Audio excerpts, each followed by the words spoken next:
श्री गणेशाय नमः। ओम श्री परमात्मने नमः। इस चैनल पर आपका स्वागत है।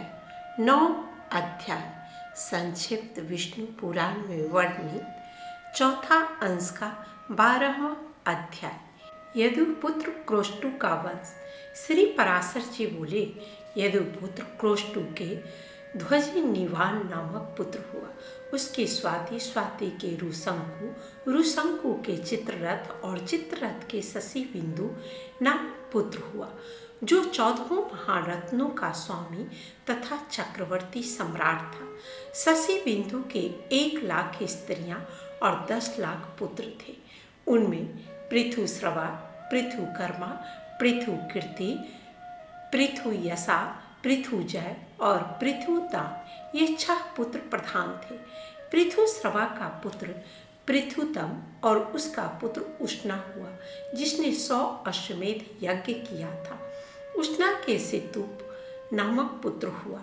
सितुप के रूप कवच के परावृत और परावृत के रूप में पृथु, जामग, वलित और हरित नामक 5 पुत्र हुए। इनमें से जामग के विषय में अब भी एक श्लोक गाया जाता है। संसार में स्त्री के वशीभूत जो लोग होंगे और जो पहले हो चुके हैं, उनमें सभ्या का पति राजा जामग ही सर्वश्रेष्ठ है।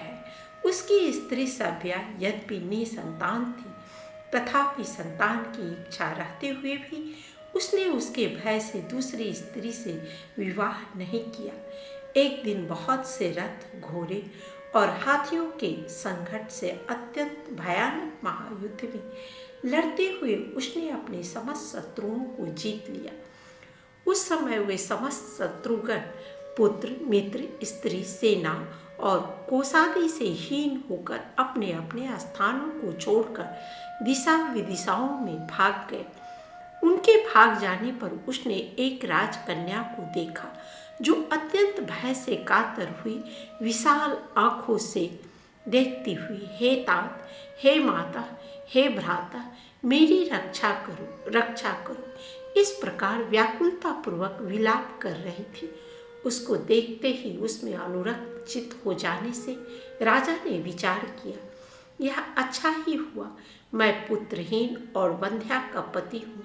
ऐसा मालूम होता है कि संतान के कारण रूपा इस कन्या रत्न को विधाता ने ही इस समय यहाँ भेजा है, तो फिर मुझे इससे विवाह कर लेना चाहिए, अथवा इसे अपने रथ पर बैठाकर अपने निवास स्थान को लिए चलता हूँ।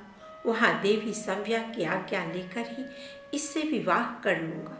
तदनंतर वे उसे रथ पर चढ़ाकर अपने नगर को ले चले। वहाँ विजयी राजा के दर्शन के लिए संपूर्ण पूर्वासी, सेवा, कुटुंबीजन और मंत्री वर्ग के सहित महारानी सव्या नगर के द्वार पर आई हुई थी।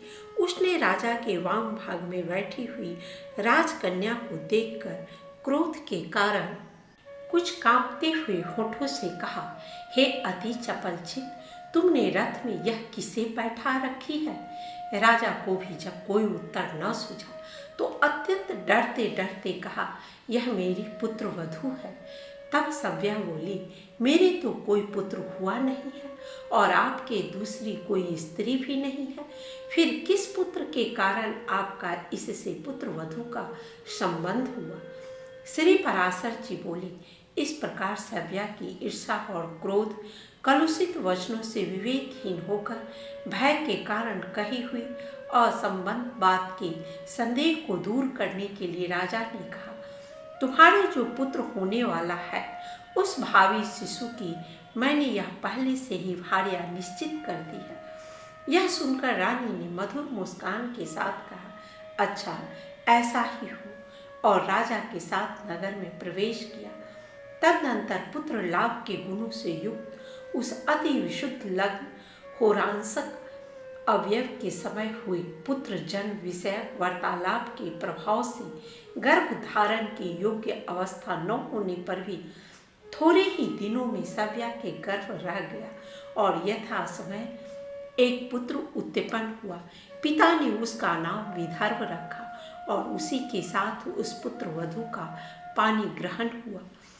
उससे विदर्भ ने कृत और कैसिक नामक 2 पुत्र उत्पन्न किए। फिर रोमपाद नामक एक तीसरे पुत्र का जन्म दिया, जो नारद जी के उपदेश से ज्ञान विज्ञान संपन्न हो गया था।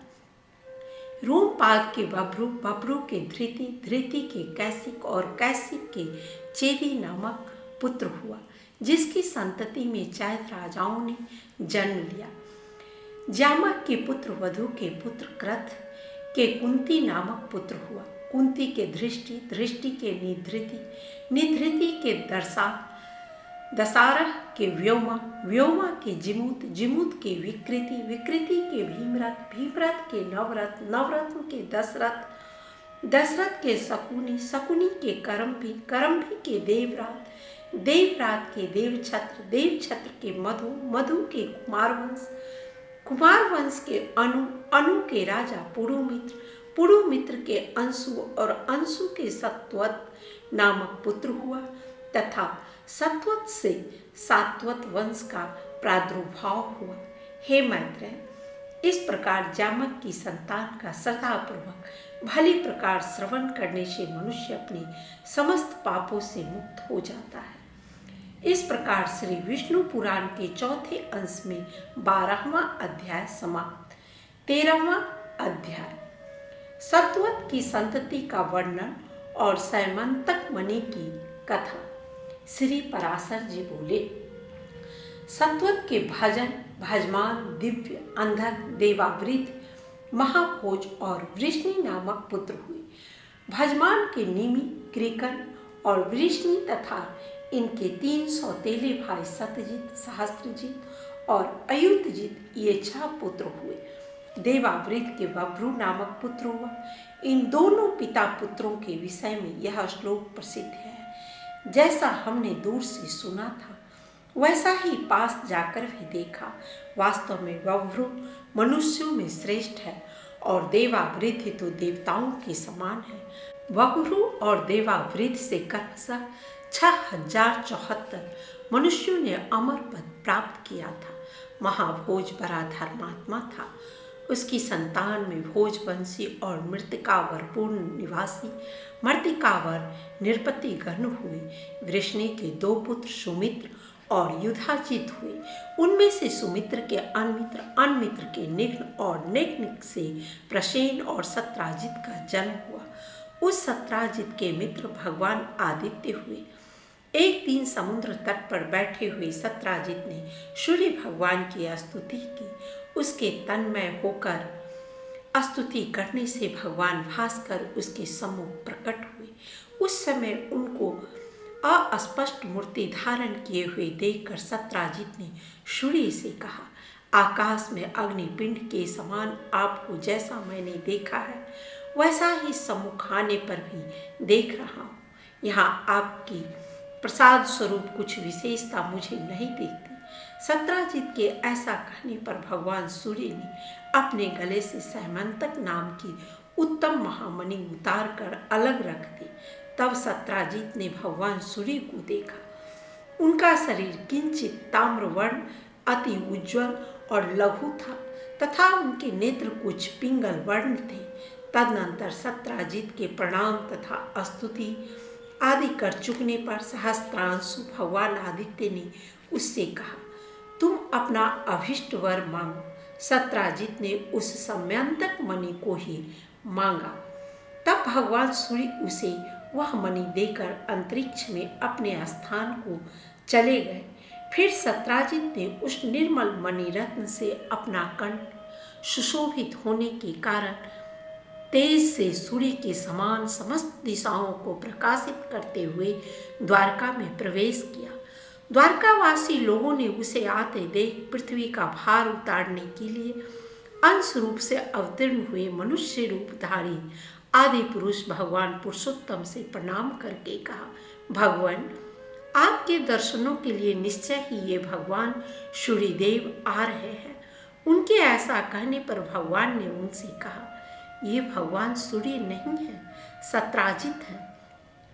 यह सूर्य भगवान से प्राप्त हुए सम्यंतक नाम की महामणि को धारण कर यहाँ आ रहा है। तुम लोग अविश्वस्त होकर इसे देखो। भगवान के ऐसा कहने पर द्वारकावासी उसे उसी प्रकार देखने लगे। सत्राजित ने वह समयंतक मणि अपने घर में रख ली। वह मणि प्रतिदिन 8 भार सोना देती थी। उसके प्रभाव से संपूर्ण राष्ट्र में रोग, अनावृष्टि तथा सर्प, अग्नि, चोर या दुर्भिक्ष आदि का भय नहीं रहता था। भगवान अच्युत को भी ऐसी इच्छा हुई कि यह दिव्य रत्न तो राजा उग्रसेन के योग्य है, किंतु जातीय विद्रोह के भय से समर्थ होते हुए भी उन्होंने उसे छीना नहीं। सत्राजित को जब यह मालूम हुआ कि भगवान मुझसे यह रत्न मांगने वाले हैं, तो उसने लोभवश उसे अपने भाई प्रसेन को दे दिया, किंतु इस बात को न जानते हुए कि पवित्रता पूर्वक धारण करने से तो यह मणि सुवर्ण दान आदि अनेक गुण प्रकट करती है और अशुद्ध अवस्था में धारण करने से घातक हो जाती है। प्रसेन उसे अपने गले में बांधे हुए घोड़े पर चढ़कर मृग्या के लिए वन को चला गया। वहां उसे एक सिंह ने मार डाला। जब वह सिंह घोड़े के हित उसे मारकर उस निर्मल मणि को अपने मुंह में लेकर चलने को तैयार हुआ, तो उसी समय ऋक्षराज जाम्बवान ने उसे देखकर मार डाला। तदनंतर उस निर्मल मणि रत्न को लेकर जाम्बवान अपनी गुफा में आया और उसे सुकुमार नामक अपने बालक के लिए खिलौना बना लिया। प्रसेन के न लौटने पर सब यादवों में आपस में यह कानाफूसी होने लगी कि कृष्ण इस मणि रत्न को लेना चाहते थे। अवश्य ही इन्होंने उसे ले लिया है, निश्चय यह इन्हीं का काम है। इस लोकापवाद का पता लगने पर संपूर्ण यादव सेना के सहित भगवान ने प्रसेन के घोड़े के चरण चिन्हों का अनुसरण किया और आगे जाकर देखा कि प्रसेन को घोड़े सहित सिंह ने मार डाला है। फिर सब लोगों के बीच सिंह के चरण चिन्ह देख लिए जाने से अपनी सफाई हो जाने पर भी भगवान ने उन चिन्हों का अनुसरण किया और थोड़ी ही दूरी पर ऋक्षराज द्वारा मारे हुए सिंह को देखा, किंतु उस रत्न के महत्व के कारण उन्होंने जाम्बवान के पद चिन्हों का भी अनुसरण किया और संपूर्ण यादव सेना को पर्वत के तट पर छोड़कर ऋक्षराज के चरणों का अनुसरण करते हुए स्वयं उनकी गुफा में घुस गए। भीतर जाने पर भगवान ने सुकुमार को बहलाती हुई धात्री की यह वाणी सुनी। सिंह ने प्रसेन को मारा और सिंह को जाम्बवान ने, हे सुकुमार, तू रो मत, यह समयंतक मणि तेरी ही है। यह सुनने से समयंतक का पता लगने पर भगवान ने भीतर जाकर देखा कि सुकुमार के लिए खिलौना बनी हुई समयंतक मणि धात्री के हाथ पर अपने तेज से दैदीप्यमान हो रही है। समयंतक मणि की ओर अभिलाषापूर्ण दृष्टि से देखते हुए एक विलक्षण पुरुष को वहां आया देख धात्री त्राहि त्राहि करके चिल्लाने लगी। उसकी आर्तवाणी को सुनकर जाम्बवान क्रोधपूर्ण हृदय से वहां आया। फिर परस्पर रोष बढ़ जाने से उन दोनों का 21 दिन तक घोर युद्ध हुआ। पर्वत के पास भगवान की प्रतीक्षा करने वाले यादव सैनिक 7-8 दिन तक उनकी गुफा से बाहर आने की बाट देखते रहे, किंतु जब इतने दिनों तक वे उसमें से न निकले तो उन्होंने समझा कि अवश्य ही श्री मधुसूदन इस गुफा में मारे गए, नहीं तो जीवित रहने पर शत्रु के जीतने में उन्हें इतने दिन क्यों लगते। ऐसा निश्चय कर वे द्वारका में चले आए और वहां कह दिया कि श्री कृष्ण मारे गए। उनके बंधुओं ने यह सुनकर समयोचित संपूर्ण अर्धोदैहिक कर्म कर दिए। इधर अति श्रद्धा पूर्वक दिए हुए विशिष्ट पात्रों सहित इनके अन्न और जल से युद्ध करते समय श्री कृष्ण चंद्र के बल और प्राण की पुष्टि हो गई तथा अति महान पुरुष के द्वारा मर्दित होते हुए उनके अत्यंत निष्ठुर प्रहारों के आघात से पीड़ित शरीर वाले जाम्बवान का बल निराहार रहने से छिन्न हो गया। अंत में भगवान से पराजित होकर जाम्बवान ने उन्हें प्रणाम करके कहा, भगवान, आपको तो देवता, असुर, गंधर्व, यक्ष, राक्षस आदि कोई भी नहीं जीत सकते। फिर पृथ्वी तल पर रहने वाले अल्पवीर्य मनुष्य अथवा मनुष्यों के अवयवभूत हम जैसे त्रियक योनिगत जीवों की तो बात ही क्या है। अवश्य ही आप हमारे प्रभु श्री रामचंद्र जी के समान सकल लोक प्रतिपालक भगवान नारायण के ही अंश से प्रकट हुए हैं। जामवान के ऐसा कहने पर भगवान ने पृथ्वी का भार उतारने के लिए अपने अवतार लेने का संपूर्ण वृत्तांत उससे कह दिया और उसे प्रीतिपूर्वक अपने हाथ से छूकर युद्ध के श्रम से रहित कर दिया। तदनंतर जामवान ने पुनः प्रणाम करके उन्हें प्रसन्न किया और घर पर आए हुए भगवान के लिए अर्घ्य स्वरूप अपनी जामवती नाम की कन्या दे दी तथा उन्हें प्रणाम करके मणिरत्न समयंतक भी दे दिया। भगवान अच्युत ने भी उस अति विनीत से लेने योग्य न होने पर भी अपने कलंक शोधन के लिए वह मणिरत्न ले लिया और जामवती के सहित द्वारका में आए। उस समय भगवान कृष्णचंद्र के आगमन से जिनके हर्ष का वेग अत्यंत बढ़ गया है, उन द्वारकावासियों में से बहुत ढली हुई अवस्था वालों में भी उनके दर्शन के प्रभाव से तत्काल ही मानो नव यौवन का संचार हो गया तथा संपूर्ण यादवगण और उनकी स्त्रियां अहो भाग्य ऐसा कहकर उनका अभिवादन करने लगी। भगवान ने भी जो बात जैसे जैसे हुई थी वह त्यों की त्यों यादव समाज में सुना दी और सत्राजित को समयंतक मणि देकर मिथ्या कलंक से छुटकारा पा लिया। फिर जामवती को अपने अंतःपुर में पहुंचा दिया। सत्राजित ने भी यह सोचकर कि मैंने ही कृष्णचंद्र को मिथ्या कलंक लगाया था, डरते डरते उन्हें पत्नी रूप से अपनी कन्या सत्यभामा विवाह दी। उस कन्या को अक्रूर, कृतिवर्मा और सत्यधन्वा आदि यादवों ने पहले वरण किया था। अतः श्री कृष्णचंद्र के साथ उसे विवाह देने से उन्होंने अपना अपमान समझकर सत्राजित से वैर बांध लिया। तदनंतर अक्रूर और कृत्यवर्मा आदि ने सत्यधन्वा से कहा, यह सत्राजित बड़ा ही दुष्ट है, देखो इसने हमारे और आपके मांगने पर भी हम लोग को कुछ भी न समझकर अपनी कन्या कृष्णचंद्र को दे दी। अतः अब इसके जीवन का प्रयोजन ही क्या है? इसको मारकर आप समयंतक महामणि क्यों नहीं ले लेते? पीछे यदि अच्युत आपसे किसी प्रकार का विरोध करेंगे तो हम लोग भी आपका साथ देंगे। उनके ऐसा कहने पर सत्यधन्वा ने कहा, बहुत अच्छा, ऐसा ही करेंगे।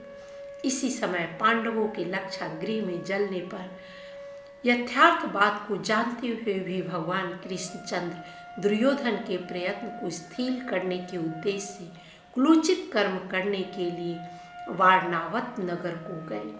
उनके चले जाने पर सत्यधन्वा ने सोते हुए सत्राजित को मारकर वह मणिरत्न ले लिया। पिता के वध से क्रोधित हुई सत्यभामा तुरंत ही रथ पर बैठकर वारणावत नगर में पहुंची और भगवान कृष्ण से बोली, भगवान पिताजी ने मुझे आपके कर कमलों में सौंप दिया। इस बात को सहन न कर सकने के कारण सत्यधन्वा ने मेरे पिताजी को मार दिया है और उस समयंतक नामक मणिरत्न को ले लिया है, जिसके प्रकाश से संपूर्ण त्रिलोकी भी अंधकार शून्य हो जाएगी। इसमें आप ही की हंसी है, इसलिए सब बातों का विचार करके जैसा उचित समझे करें।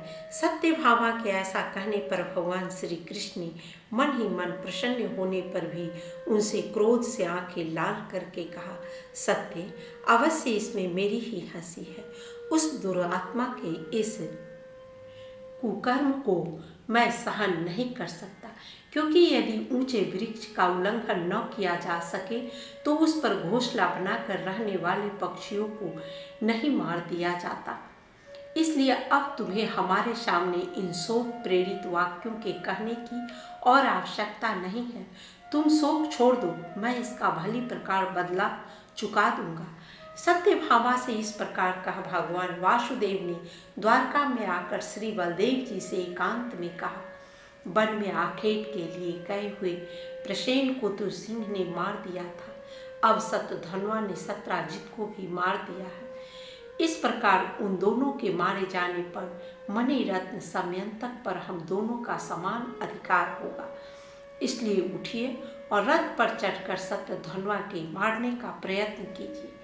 कृष्णचंद्र के ऐसा कहने पर बलदेव जी ने भी बहुत अच्छा कह उसे स्वीकार किया। कृष्ण और बलदेव को उद्धत जान शतधन्वा ने कृत्यवर्मा के पास जाकर सहायता के लिए प्रार्थना की। तब कृत्यवर्मा ने इससे कहा, मैं बलदेव और वासुदेव से विरोध करने में समर्थ नहीं हूँ।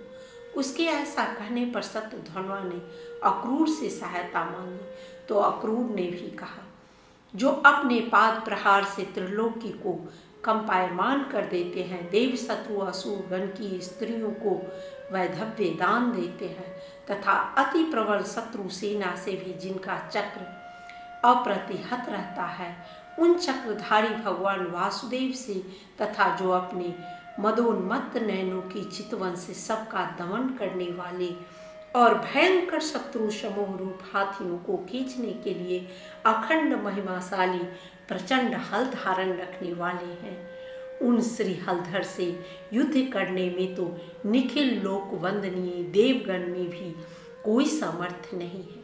फिर मेरी तो बात ही क्या है। इसलिए तुम दूसरे की शरण लो। अक्रूर के ऐसा कहने पर शतधन्वा ने कहा, अच्छा, यदि मेरी रक्षा करने में आप अपने को सर्वथा असमर्थ समझते हैं तो मैं आपको यह मणि देता हूँ, इसे लेकर इसकी रक्षा कीजिए। इस पर अक्रूर ने कहा, मैं इसे तभी ले सकता हूँ जबकि अंतकाल उपस्थित होने पर भी तुम किसी से भी यह बात न कहो। शतधन्वा ने कहा, ऐसा ही होगा। इस पर अक्रूर ने वह मणिरत्न अपने पास रख लिया। तदनंतर शतधन्वा 100 योजन तक जाने वाली एक अत्यंत वेगवती घोड़ी पर चढ़कर भागा और सव्य, सुग्रीव, मेघपुष्प तथा बलाहक नामक 4 घोड़ों वाले रथ पर चढ़कर बलदेव और वासुदेव ने भी उसका पीछा किया। 100 योजन मार्ग पार कर जाने पर पुनः आगे ले जाने से उस घोड़ी ने मिथिला देश के वन में प्राण छोड़ दिए। तब शतधन्वा उसे छोड़कर पैदल ही भागा। उस समय श्री कृष्णचंद्र ने बलभद्र जी से कहा, आप अभी रथ में ही रहिए, मैं इस पैदल दौड़ते हुए दुराचारी को पैदल जाकर ही मार डालता हूँ। यहाँ घोड़ी के मरने आदि दोषों को देखने से घोड़े भयभीत हो रहे हैं, इसलिए आप इन्हें और आगे न बढ़ाइएगा। तब बलदेव जी अच्छा ऐसा कहकर रथ में ही बैठे रहे। श्री कृष्णचंद्र ने केवल 2 ही कोस तक पीछा कर अपना चक्र फेंक दूर होने पर भी शतधन्वा का सिर काट डाला, किंतु उसके शरीर और वस्त्र आदि में बहुत कुछ ढूंढने पर भी जब समयंतक मणि को न पाया तो बलभद्र जी के पास जाकर उनसे कहा, हमने शतधन्वा को व्यर्थ ही मारा, क्योंकि उसके पास संपूर्ण संसार की सारभूत समयंतक मणि तो मिली ही नहीं। यह सुनकर बलदेव जी ने यह समझकर कि श्री कृष्णचंद्र उस मणि को छिपाने के लिए ही ऐसी बातें बना रहा है, क्रोधपूर्वक भगवान वासुदेव से कहा, तुमको धिक्कार है, तुम बड़े ही अर्थ लोलुप हो। भाई होने के कारण ही मैं तुम्हें क्षमा किए देता हूँ। तुम्हारा मार्ग खुला हुआ है, तुम खुशी से जा सकते हो। अब मुझे तो द्वारका से, तुमसे अथवा सब सगे संबंधियों से कोई काम नहीं है। बस मेरे आगे इन थोथी शब्दों का अब कोई प्रयोजन नहीं। इस प्रकार उनकी बात को काट कर बहुत कुछ मनाने पर भी वे वहां न रुके और विदेह नगर को चले गए। विदेह नगर में पहुंचने पर राजा जनक उन्हें अर्घ्य देकर अपने घर ले आए और वे वहीं रहने लगे। इधर भगवान वासुदेव द्वारका में चले आए। जितने दिनों तक बलदेव जी राजा जनक के यहाँ रहे, उतने दिन तक धृतराष्ट्र का पुत्र दुर्योधन उनसे गदा युद्ध सीखता रहा। अनंतर बभ्रु और उग्रसेन आदि यादवों के, जिन्हें यह ठीक मालूम था कि कृष्ण ने समयंतक मणि नहीं ली है। विदेह नगर में जाकर शपथ पूर्वक विश्वास दिलाने पर बलदेव जी 3 वर्ष पश्चात द्वारका में चले आए। अक्रूर जी भी भगवत ध्यान परायण रहते हुए उस मणि रत्न से प्राप्त सुवर्ण के द्वारा निरंतर यज्ञानुष्ठान करने लगे। यज्ञ दीक्षित क्षत्रिय और वैश्यों के मारने से ब्रह्म हत्या होती है, इसलिए अक्रूर जी सदा यज्ञ दीक्षा रूप कवच धारण ही किए रहते थे। उस मणि के प्रभाव से 62 वर्ष तक द्वारका में रोग, दुर्भिक्ष, महामारी या मृत्यु आदि नहीं हुई। फिर अक्रूर पक्षीय भोजवंशियों द्वारा सात्वत के प्रपौत्र शत्रुघ्न के मारे जाने पर भोजों के साथ अक्रूर भी द्वारका को छोड़कर चले गए। उनके जाते ही उसी दिन से द्वारका में रोग, दुर्भिक्ष, सर्प, अनावृष्टि और मणि आदि उपद्रव होने लगे। तब गरुड़ ध्वज भगवान कृष्ण, बलभद्र और उग्रसेन आदि यदुवंशियों के साथ मिलकर सलाह करने लगे। इसका क्या कारण है जो एक साथ ही इतने उपद्रव का आगमन हुआ? इस पर विचार करना चाहिए। उनके ऐसा कहने पर अंधक नामक एक वृद्ध यादव ने कहा, अक्रूर के पिता स्वफलक जहाँ जहाँ रहते थे वहाँ वहाँ दुर्भिक्ष, महामारी और अनावृष्टि आदि उपद्रव कभी नहीं होते थे। एक बार काशीराज के देश में अनावृष्टि हुई थी, तब स्वफलक को वहाँ ले जाते ही तत्काल वर्षा होने लगी। उस समय काशीराज की रानी के गर्भ में एक कन्या रत्न थी। वह कन्या प्रसूति काल के समाप्त होने पर भी गर्भ से बाहर न आई। इस प्रकार उस गर्भ को प्रसव हुए बिना 12 वर्ष व्यतीत हो गए।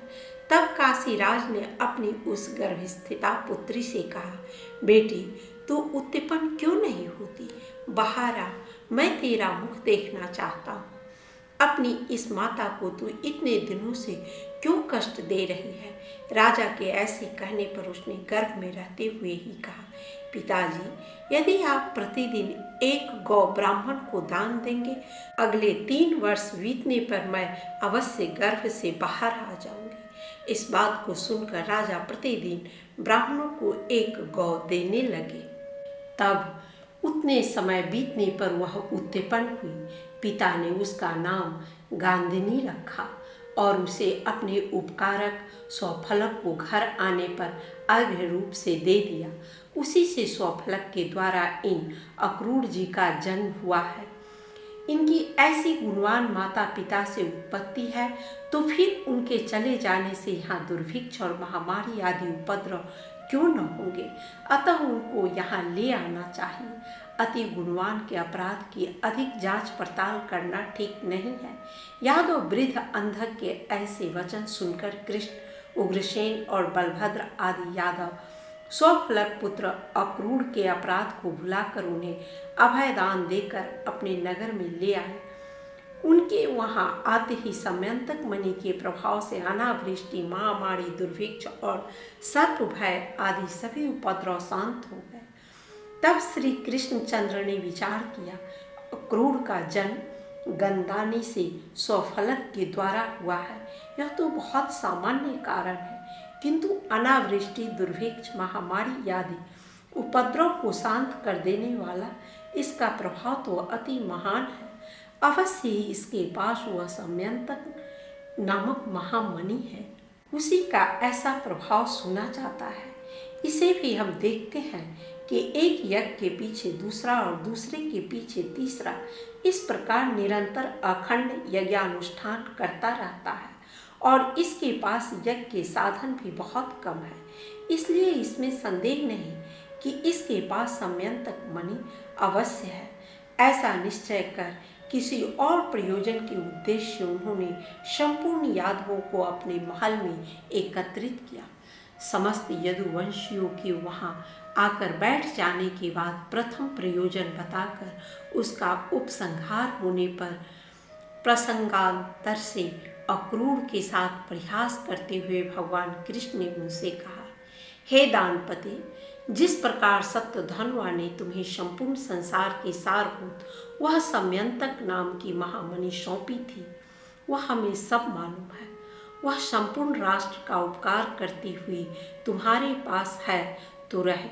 उसके प्रभाव का फल तो हम सभी भोगते हैं, किंतु ये बलभद्र जी हमारे ऊपर संदेह करते थे, इसलिए हमारी प्रसन्नता के लिए आप एक बार उसे दिखला दीजिए। भगवान वासुदेव की ऐसा कहकर चुप हो जाने पर रत्न साथ ही लिए रहने के कारण अक्रूर जी सोचने लगे, अब मुझे क्या करना चाहिए। यदि और किसी प्रकार कहता हूँ तो केवल वस्त्रों के ओट में टटोलने पर ये उसे देख ही लेंगे और इनसे अत्यंत विरोध करने में हमारा कुशल नहीं है। ऐसा सोचकर निखिल संसार के कारण स्वरूप श्री नारायण से अक्रूर जी बोले, भगवान, सत्यधनवा ने मुझे वह मणि सौंप दी थी। उसके मर जाने पर मैंने यह सोचते हुए बड़ी ही कठिनता से इसे इतने दिन अपने पास रखा है कि भगवान आज कल या परसों इसे मांगेंगे। इसकी चौकसी के क्लेश से संपूर्ण भोगों में अनासक्त चित्त होने के कारण मुझे सुख का लेश मात्र भी नहीं मिला। भगवान, ये विचार करते कि यह संपूर्ण राष्ट्र के उपकारक इतने से भार को भी नहीं उठा सकता, इसलिए स्वयं मैंने आपसे कहा नहीं। अब लीजिए, आपकी वह समयंतक मणि यह रही, आपकी जिसे इच्छा हो उसे ही इसे दे दीजिए।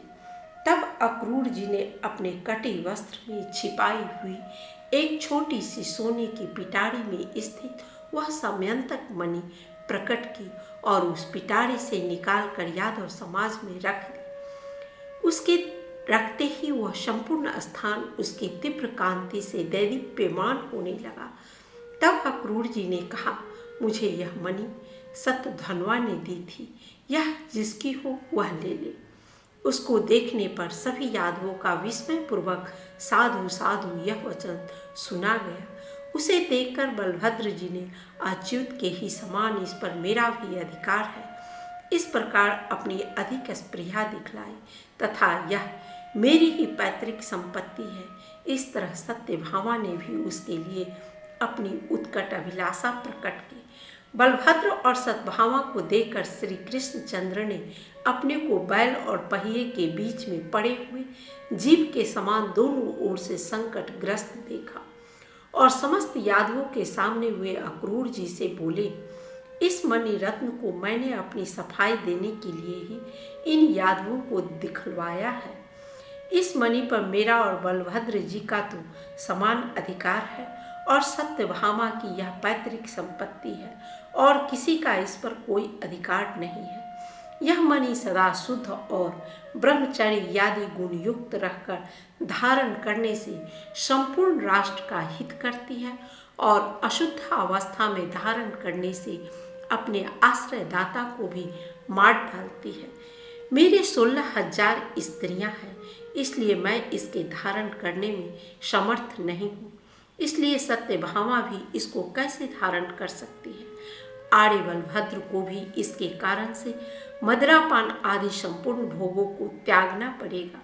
इसलिए हे दानपते, ये यादवगण, बलभद्र जी, मैं और सत्यभामा सब मिलकर आपसे प्रार्थना करते हैं कि इसे धारण करने में आप ही समर्थ हैं।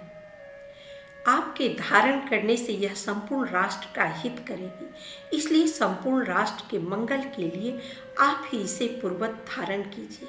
इस विषय में आप और कुछ भी न कहें। भगवान के ऐसा कहने पर दानपति अक्रूर ने जो आज्ञा कह वह महारत्न ले लिया। तब से अक्रूर जी सबके सामने उस अति दैदीप्यमान मणि को अपने गले में धारण कर सूर्य के समान किरण जाल से युक्त होकर विचरने लगे। भगवान के मिथ्या कलंक शोधन रूप इस प्रसंग का जो कोई स्मरण करेगा उसे कभी थोड़ा सा भी मिथ्या कलंक न लगेगा। उसकी समस्त इंद्रियां समर्थ रहेगी तथा वह समस्त पापों से मुक्त हो जाएगा। इस प्रकार श्री विष्णु पुराण के चौथे अंश में 13वां अध्याय समाप्त। 14वां अध्याय अनमित्र और अंधक के वंश का वर्णन। श्री पराशर जी बोले, अनमित्र के सेनी नामक पुत्र हुआ। सेनी के सत्यक और सत्यक से सात्यविक का जन्म हुआ, जिसका दूसरा नाम युधान था। तदनंतर सात्विकी की संचय, संचय के कुनी और कुनी से युगंधर का जन्म हुआ। ये सब सैन्य नाम से विख्यात हुए। अनमित्र के वंश में ही पृश्नि का जन्म हुआ और पृश्नि से स्वफलक की उत्पत्ति हुई, जिसका प्रभाव पहले वर्णन कर चुके हैं। स्वफलक का चित्रक नामक एक छोटा भाई और था। स्वफलक की गांधिनी से अक्रूर का जन्म हुआ तथा उपमदगु, मृदामृत, विश्वाड़ी, मेजय, गिरिछत्र, उपछत्र, सत्यधन, अरिमर्दन, धर्म, दृष्टिधर्म, गंधमोज, वाह और प्रतिवाह नामक पुत्र तथा सुतारा नामनी कन्या का जन्म हुआ। देवमान और उपदेव ये 2 अक्रूर के पुत्र थे तथा चित्रक के पृथु, विपृथु आदि अनेक पुत्र थे। कुकुर, भजमान, सुचिक, कंबल और बरहिस ये 4 अंधक के पुत्र हुए। इनमें से कुकुर से धृष्ट, धृष्ट से कपोतरोमा, कपोतरोमा से विलोमा तथा विलोमा से तुम्बूर के मित्र अनु का जन्म हुआ। अनु से आनक दुंदुभि, उससे अभिजीत, अभिजीत से पुनर्वसु और पुनर्वसु से आहुक नामक पुत्र और आहुक की नामनी कन्या का जन्म हुआ। आहुक के देवक और उग्रसेन नामक 2 पुत्र हुए। उनमें से देवक के देववान, उपदेव, सहदेव और देवरक्षित नामक 4 पुत्र हुए। इन चारों की वृकदेवा, उपदेवा, देवरक्षिता, श्रीदेवा, शांतिदेवा, सहदेवा और देवकी ये 7 भगनियाँ थी। ये सब वासुदेव जी को विवाही गई थी। उग्रसेन के भी कंस, नैग्रोध, सुनाव, आन कहाव, शंकु, सुभूमि, राष्ट्रपाल, युद्ध तुष्टि और सुतुष्टिमान नामक पुत्र तथा कंसा, कंसवती, सुतुनु और राष्ट्रपालिका नाम की कन्याएं हुई। भजमान का पुत्र विदुरथ हुआ।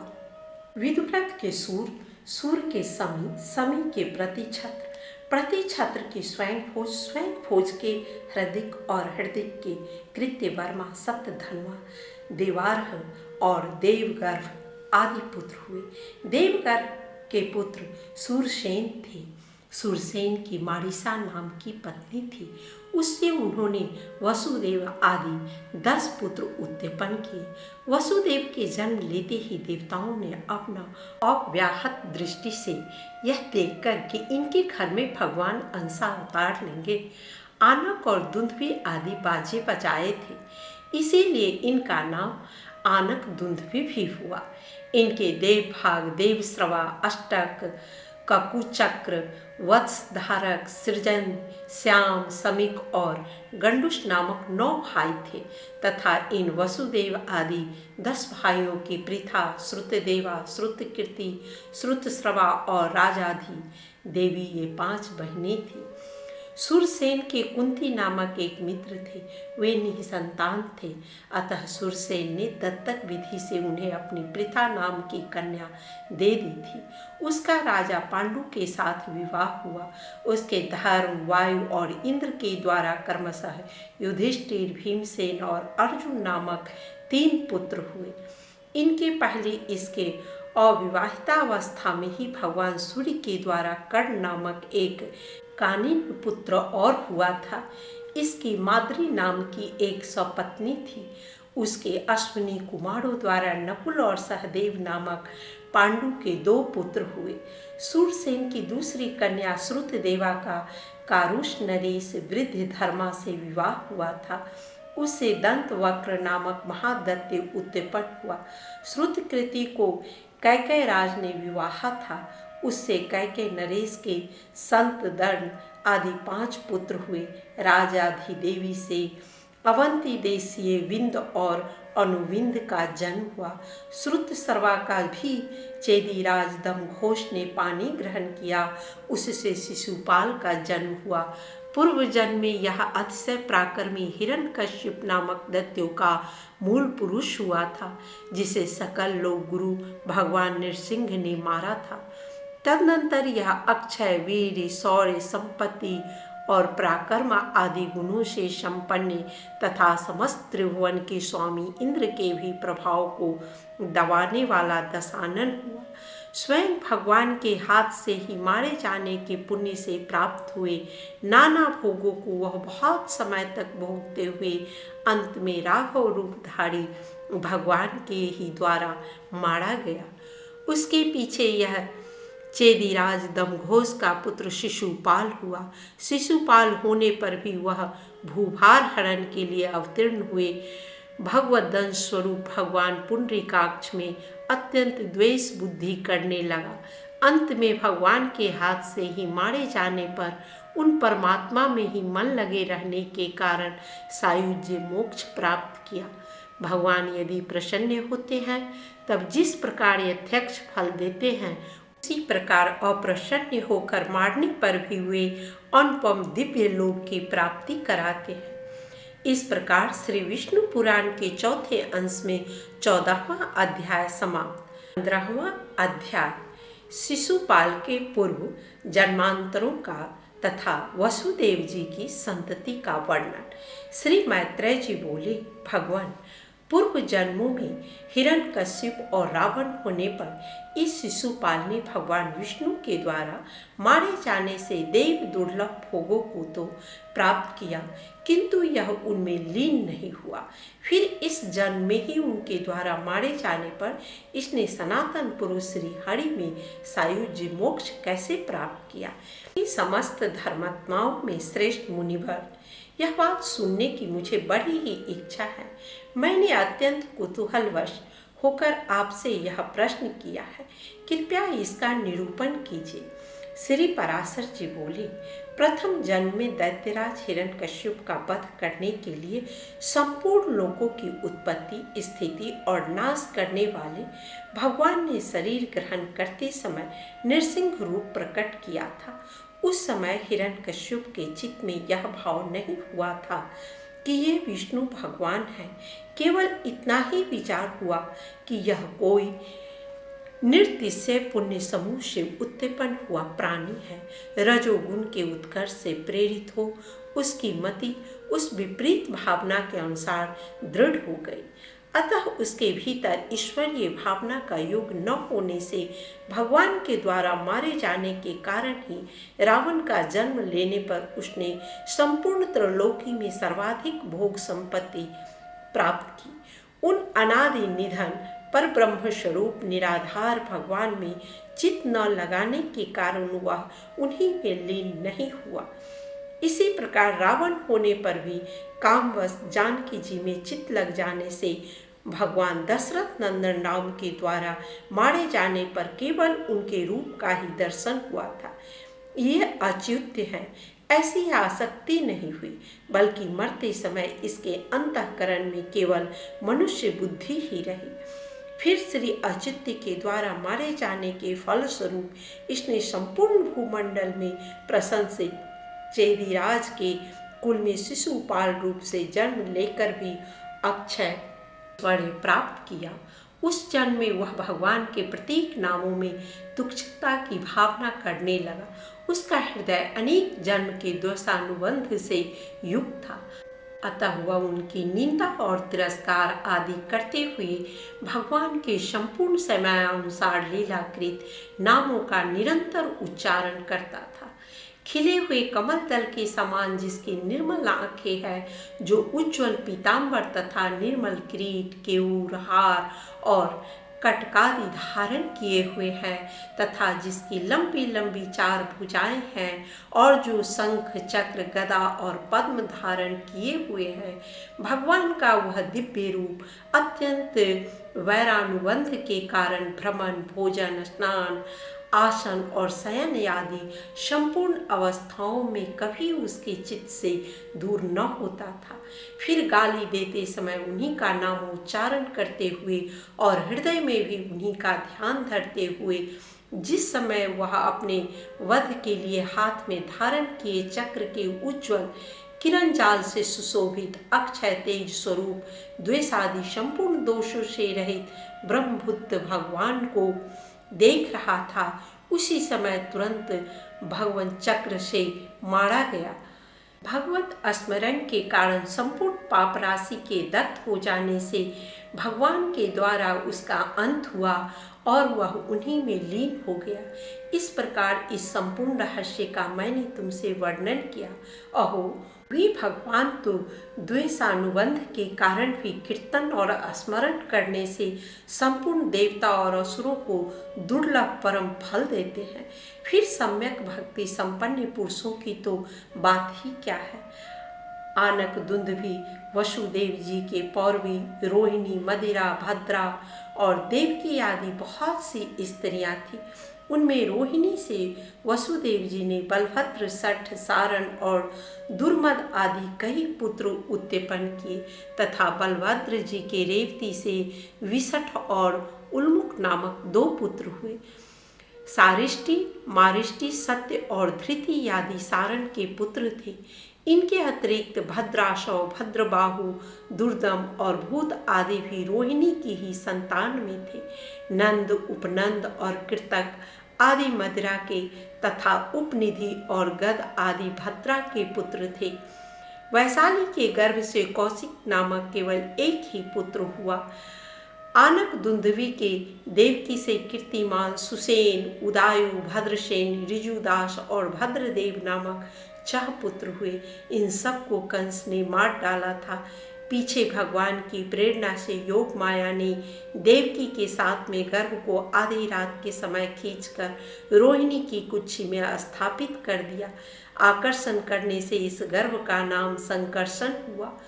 तदनंतर संपूर्ण संसार रूप महावृक्ष के मूल स्वरूप भूत, भविष्यत और वर्तमान कालीन संपूर्ण देव, असुर और मुनिजन की बुद्धि के अगम्य तथा ब्रह्मा और अग्नि आदि देवताओं द्वारा प्रणाम करके भूभार हरण के लिए प्रसन्न किए गए आदि, मध्य और अंतहीन भगवान वसुदेव ने देवकी के गर्भ से अवतार लिया तथा उन्हीं की कृपा से बढ़ी हुई महिमा वाली योग निद्रा भी नंद गोप की पत्नी यशोदा के घर में स्थित हुई। उन कमल नयन भगवान के प्रकट होने पर यह संपूर्ण जगत प्रसन्न हुए। सूर्य, चंद्र आदि ग्रहों से संपन्न, सर्पादि के भय से शून्य, धर्म आदि से रहित तथा स्वस्थ चित्त हो गया। उन्होंने प्रकट होकर इस संपूर्ण संसार को मार्गावलंबी कर दिया। इस मर्त्य लोक में अवतीर्ण हुए भगवान की 16,101 रानियां थी। उसमें रुक्मिणी, सत्यभामा, जामवती, चारुहासिनी आदि 8 मुख थी। अनादि भगवान अखिल मूर्ति ने उनसे 1,80,000 पुत्र उत्पन्न किए। उनमें से प्रधुमन, चारुदेशन और सांब आदि 13 पुत्र प्रधान थे। प्रधुमन ने भी रुक्मी की पुत्री रुक्मवती से विवाह किया था। उससे अनिरुद्ध का जन्म हुआ। अनिरुद्ध ने भी रुक्मी की पौत्री सुभद्रा से विवाह किया था। उससे वज्र उत्पन्न हुआ। वज्र का पुत्र प्रतिबाहु और प्रतिबाहु का सुचारु था। इस प्रकार सैकड़ों हजार पुरुषों की संख्या वाले यदुकुल की संतानों की गणना 100 वर्ष में भी नहीं की जा सकती, क्योंकि इस विषय में ये 2 श्लोक चरितार्थ है। जो गृहाचार्य यादव कुमारों को धनुर्विद्या की शिक्षा देने में तत्पर रहते थे, उनकी संख्या 3,88,00,000 थी। फिर उन महात्मा यादवों की गणना तो कर ही कौन सकता है, जहाँ हजारों और लाखों की संख्या में सर्वदा यदुराज उग्रसेन रहते थे। देवासुर संग्राम में जो महाबली दैत्यगण मारे गए थे, वे मनुष्य लोक में उपद्रव करने वाले राजा लोग होकर उत्पन्न हुए। उनका नाश करने के लिए देवताओं ने यदुवंश में जन्म लिया, जिसमें कि 101 कुल थे। उनका नियंत्रण और स्वामित्व भगवान विष्णु ने ही किया। वे समस्त यादवगण उनकी आज्ञानुसार ही वृद्धि को प्राप्त हुए। इस प्रकार जो पुरुष इस वृष्णि वंश की उत्पत्ति के विवरण को सुनता है, वह संपूर्ण पापों से मुक्त होकर विष्णु लोक को प्राप्त कर लेता है। इस प्रकार श्री विष्णु पुराण के चौथे अंश में 15वां अध्याय समाप्त। 16वां अध्याय। तरवशु के वंश का वर्णन। श्री पराशर जी बोले, इस प्रकार मैंने तुमसे संक्षेप से यदु के वंश का वर्णन किया। अब तरवशु के वंश का वर्णन सुनो। तरवशु का पुत्र वहीन था, वहीन का भार्ग, भार्ग का भानु, भानु का त्रैसानु, त्रैसानु का करंदम और करंदम का पुत्र मरुत था।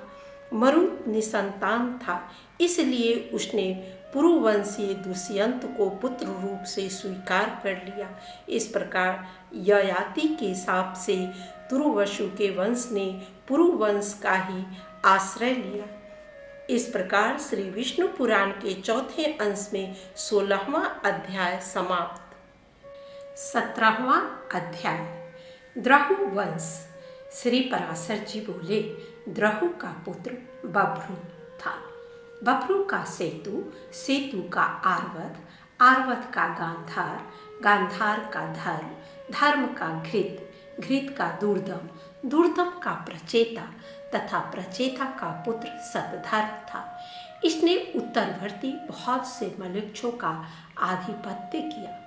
इस प्रकार श्री विष्णु पुराण के चौथे अंश में 17वां अध्याय समाप्त। 18वां अध्याय अनुवंश। श्री पराशर जी बोले, ययाति के चौथे पुत्र अनु के सभानल, चक्षु और परमेशु नामक 3 पुत्र थे।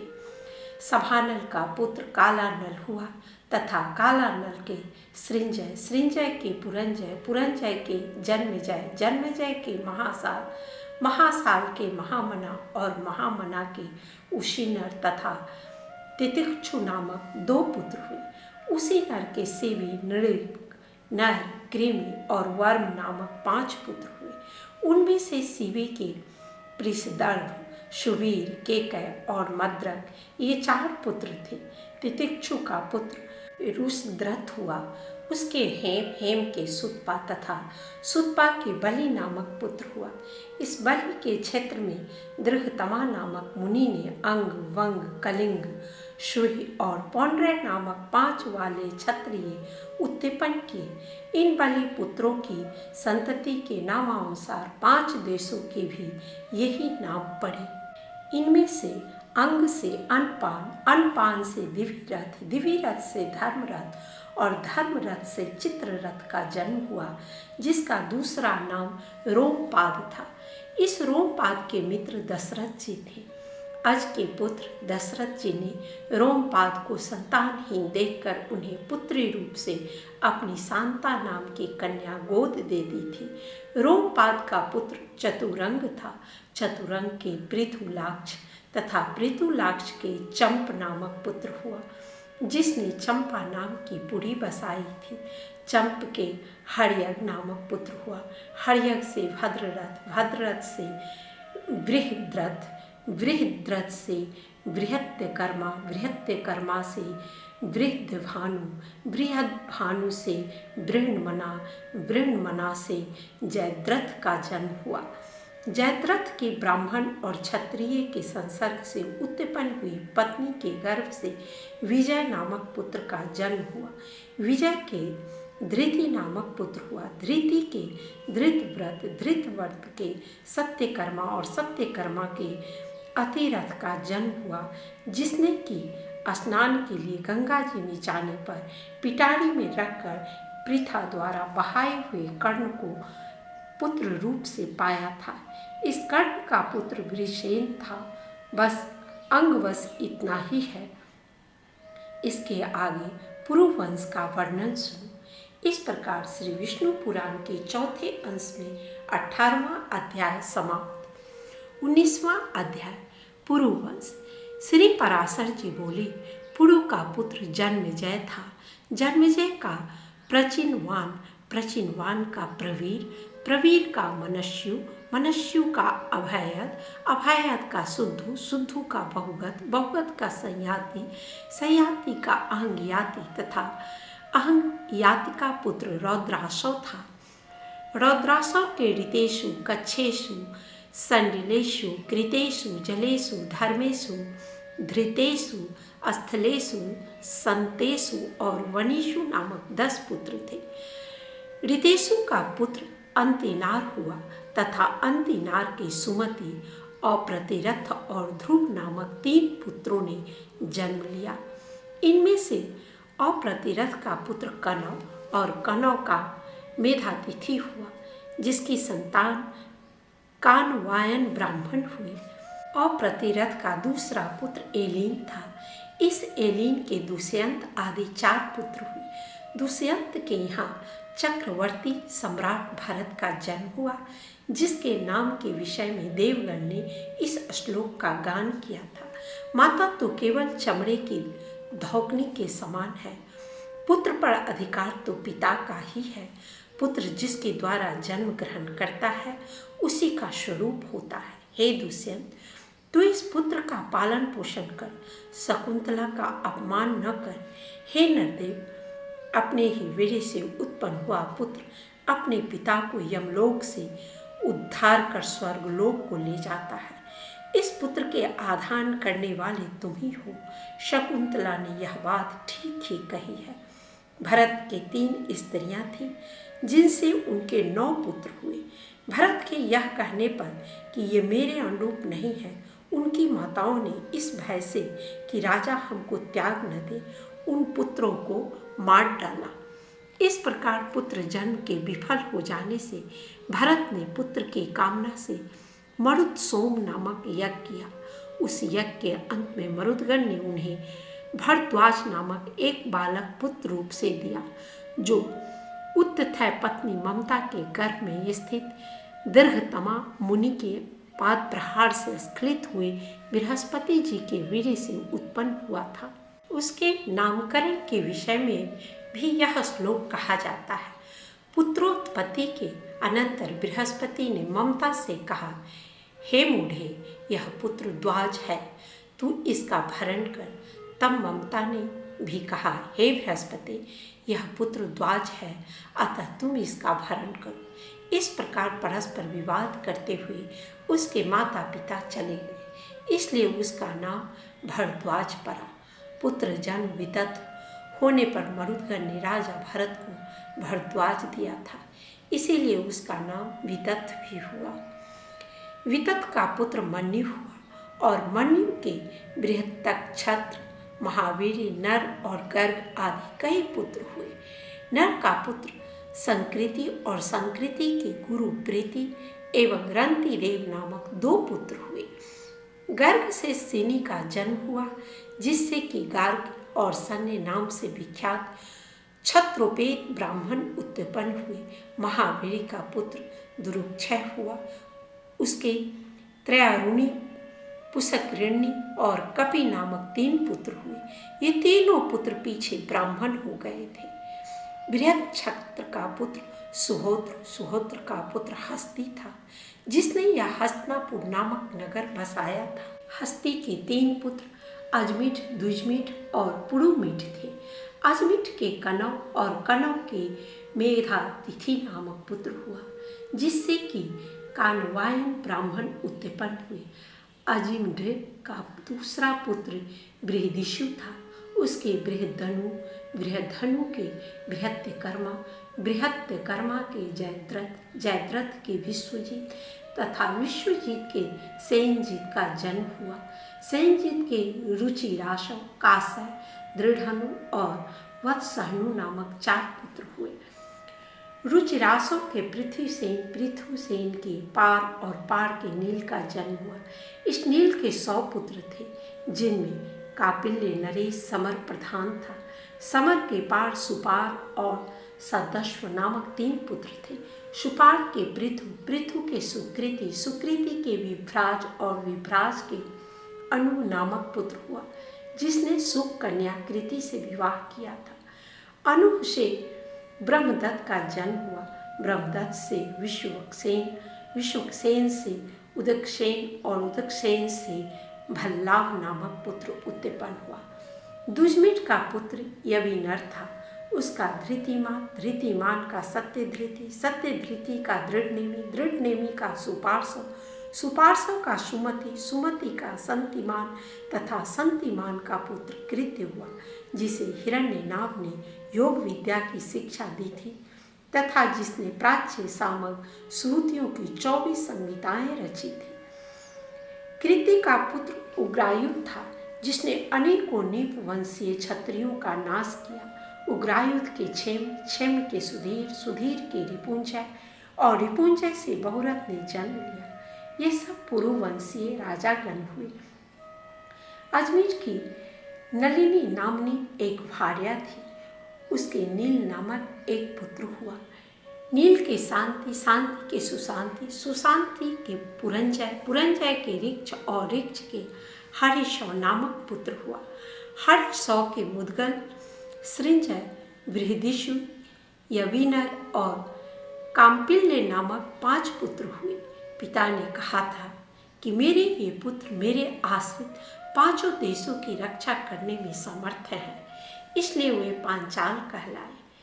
मृदगल से मौदगल्य नामक क्षत्रोपेत ब्राह्मणों की उत्पत्ति हुई। मुदगल से बृहदशव और बृहदशव से दिवोदास नामक पुत्र एवं अहिल्या नाम की एक कन्या का जन्म हुआ। अहिल्या से महर्षि गौतम के द्वारा सतानंद का जन्म हुआ। सतानंद से धनुर्वेद का पारदर्शी सत्यधृति उत्पन्न हुआ।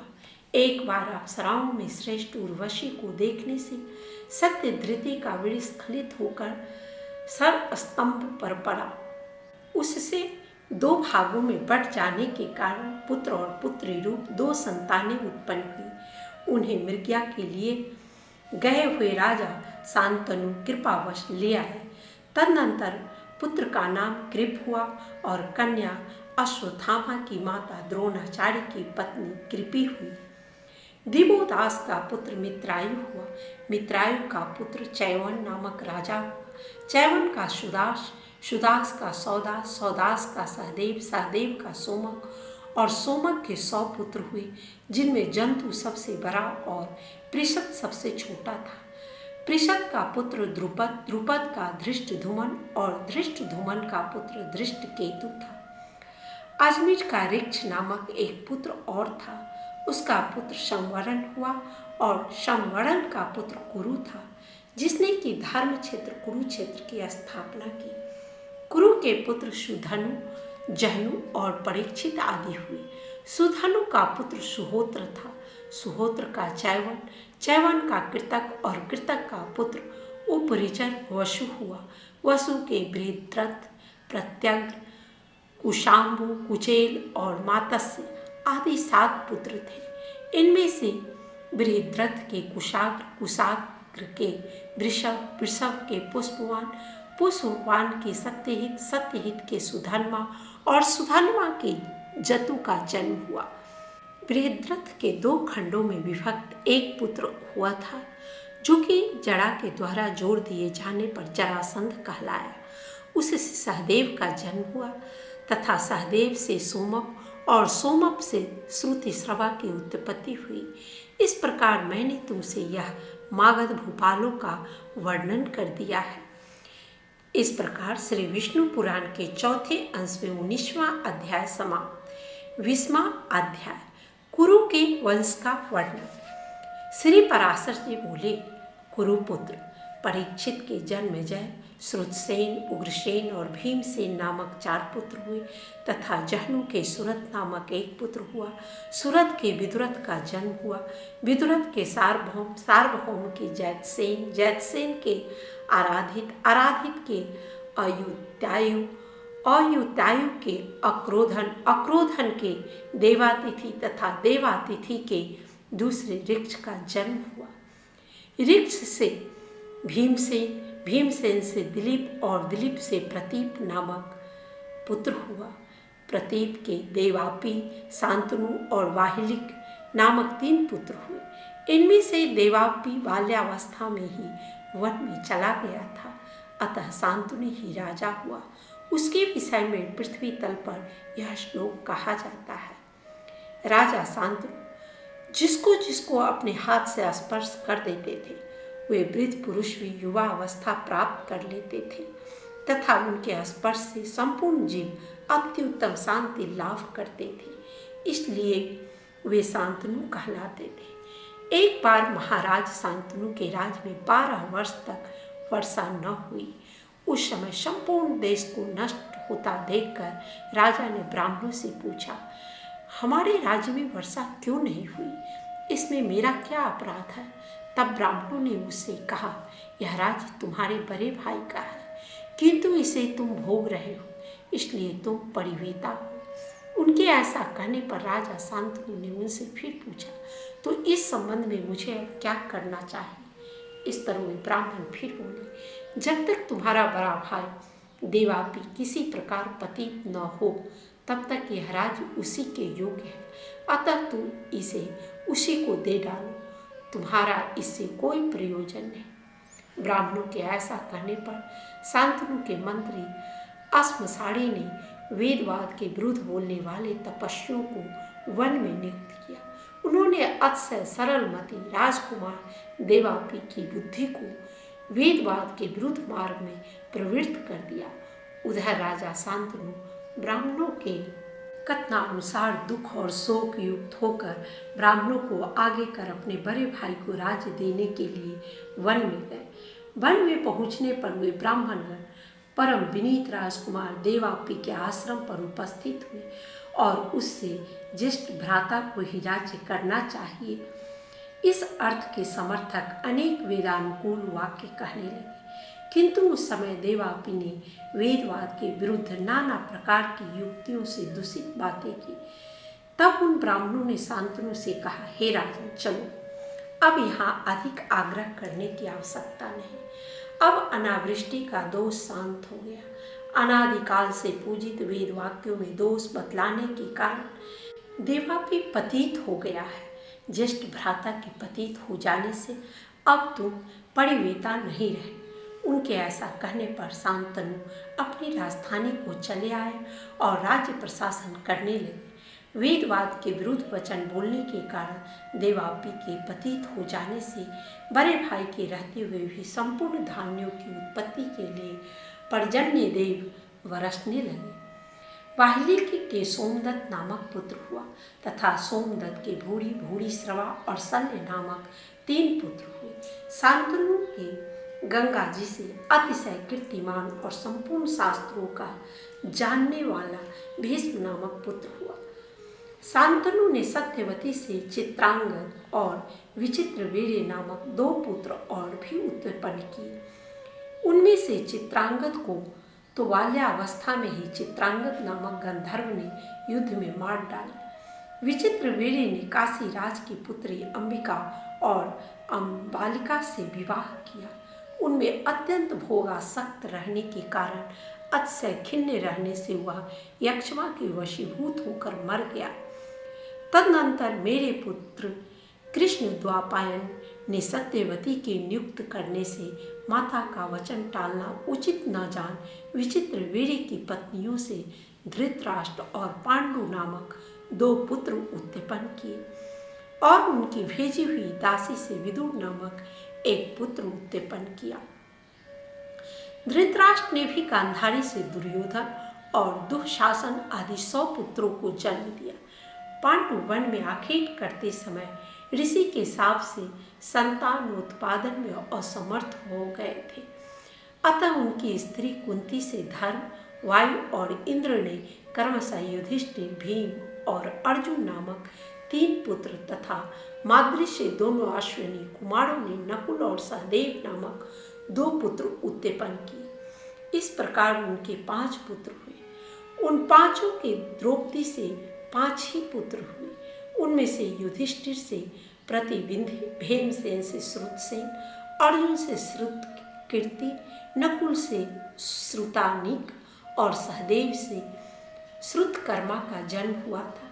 इनके अतिरिक्त पांडवों के और भी कई पुत्र हुए, जैसे युधिष्ठिर से औधेय के देवक नामक पुत्र हुआ, भीमसेन से हिडम्बला के घटोत्कच और काशी से सावर्ग नामक पुत्र हुआ, सहदेव से विजया के सुहोत्र का जन्म हुआ, नकुल ने रेणुमति से निर्मित्र को उत्पन्न किया, अर्जुन के नाग कन्या उलूपी से इरावान नामक पुत्र हुआ, मणिपुर नरेश की पुत्री से अर्जुन ने पुत्री का धर्मानुसार वभ्रुवाहन नामक 1 पुत्र उत्पन्न किया तथा उसके सुभाद्रा से अभिमन्यु का जन्म हुआ।